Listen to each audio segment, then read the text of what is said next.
बात करेंगे इंसुलिन।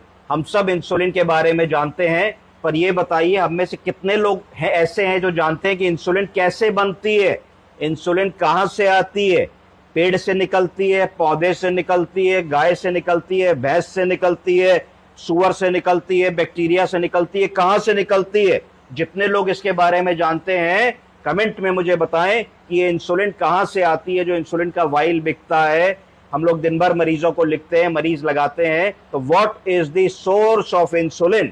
आज हम लोग इंटरेस्टिंग बात करेंगे, इंसुलिन के इतिहास को जानने की कोशिश करेंगे। इतिहास जानने के लिए हमको जाना पड़ेगा काफी पीछे, 1921, सन 1921। अभी 2025 चल रहा है, 104 साल पहले की यह बात है। एक 14 वर्षीय बालक था जिसका नाम था लियोनार्ड थॉमसन।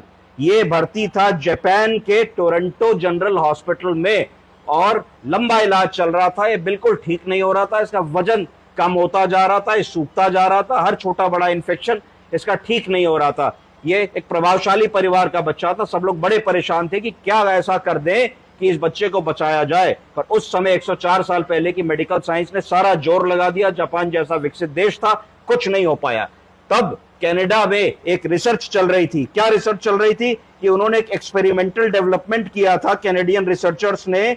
उन्होंने एक दवा बनाई थी। दवा कहां से निकली थी? वो निकली थी pancreatic fluid from the cows. गाय के पैंक्रियाटिक फ्लूइड को वो निकाल करके प्यूरिफाई करके एक औषधि बना रहे थे जिसका नाम तब तक इंसुलिन नहीं पड़ा था और तब तक डायबिटीज की भी सही खोज नहीं हुई थी। कुछ स्टडीज ये कहती हैं कि कुछ बहुत ही पुराने रिसर्चर्स थे जिन्होंने ये कहा था, तब यूरिन को टेस्ट करके देखा था कि भाई ये मीठा है तो इसका मतलब इस यूरिन में शुगर है, ये मीठा नहीं है तो इस यूरिन में शुगर नहीं है। तब पैथोलॉजी उतनी डेवलप्ड नहीं थी, तो ये था कि भाई जिसमें चीनी आ रही है उसमें रोग हो रहा है, जिसमें चीनी नहीं आ रही है ये रोग नहीं। इतना डिफरेंशिएशन हमको पता था।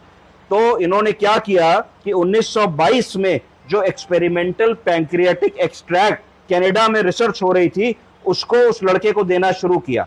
जब उस लड़के को वो इंजेक्शन लगना शुरू हुआ तो धीरे धीरे देखते देखते देखते देखते वो बच्चा इंप्रूव कर गया। क्यों इंप्रूव कर गया? क्योंकि जब उसको एक्सटर्नल सोर्स से इंसुलिन मिली तो इंसुलिन मिलने से उसकी डायबिटीज ठीक हुई। जब डायबिटीज ठीक हुई तो ग्लूकोज का स्तर ठीक हुआ, ग्लूकोज का स्तर ठीक हुआ तो बच्चा ठीक हो गया और उस बच्चे की लाइफ बच गई। तब से ये इंसुलिन की खोज हुई और इसके अंदर जो दवा है इसका नाम इंसुलिन पड़ा। फिर क्या हुआ कि 1922 में पूरे विश्व भर में तहलका मच गया कि भाई ये कैसी दवा आ गई। तब बड़ी बड़ी फार्मा कंपनियां इसमें कूदी और विश्व की पहली ऐसी फार्मा कंपनी जिसने मास कमर्शियल लेवल पे इंसुलिन का प्रोडक्शन किया।